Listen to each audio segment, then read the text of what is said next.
শবে কদরের রাতের আমল নবী সাল্লাল্লাহু আলাইহি ওয়াসাল্লাম যেটা করতেন, আমরা কি করি? আমরা ইফতার করি। আমরা যদি এখনকার সময়কে সাজাই, আমরা ইফতার করব। নবী সাল্লাল্লাহু আলাইহি ওয়াসাল্লাম সারা রাত জাগতেন, নিজে জাগতেন, তার পরিবার বর্গকেও জাগাতেন।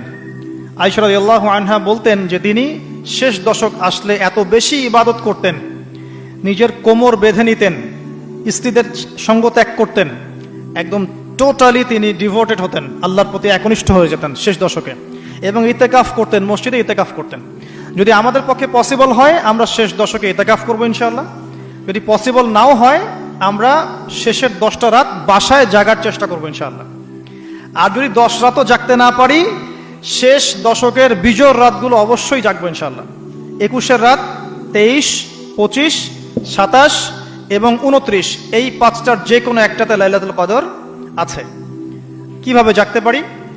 আমরা ইফতার করব, ইফতার করে হয়তো একটু রেস্ট নিয়ে নিব, রেস্ট নিয়ে আমরা এশা সালাতে দাঁড়াবো, এশা সালাত নামাজ জামাতে পড়ার পরে আমরা তারাবি পড়ব। তারাবি পড়লে আমার কিন্তু রাতের হকটা আদায় হয়ে গেছে আলহামদুলিল্লাহ। এরপরে বাসায় গিয়ে একটু খাওয়া দাওয়া করবেন, করে একটু জিরাবেন, রেস্ট নেবেন।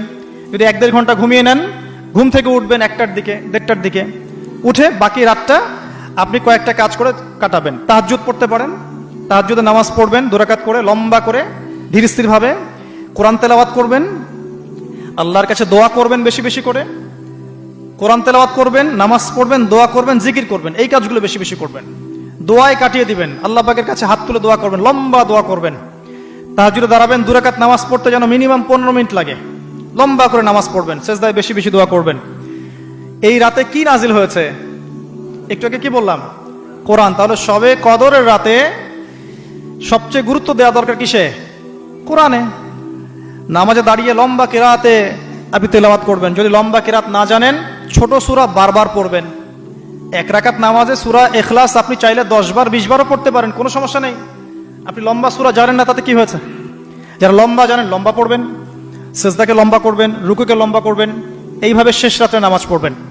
আর যদি মনে হয় আপনার কাছে যে আজকে রাত লাইলাতুল কদর, যারা মুমিন তারা বুঝতে পারবে, যারা মুমিন তারা বুঝতে পারবে এই রাতে ইবাদত করতে তৃপ্তি পাবেন, প্রশান্তি পাবেন।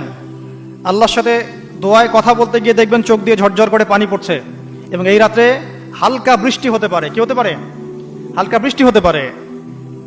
এবং এই রাতে একটা স্নিগ্ধ বাতাস প্রবাহিত হবে, যেটা আসলে শহরে বোঝাটা ডিফিকাল্ট, গ্রামে গেলে বোঝা যায়। যদি মনে হয় যে এটা লাইলাতুল কদর, তাহলে একটা দোয়া করবেন, আল্লাহুম্মা ইন্নাকা আফুন তুহিব্বুল আফওয়া ফাআফু আননি। এই দোয়াটা বেশি বেশি করতে থাকবেন। এভাবেই লাইলাতুল কদর কাটাবেন ইনশাআল্লাহ।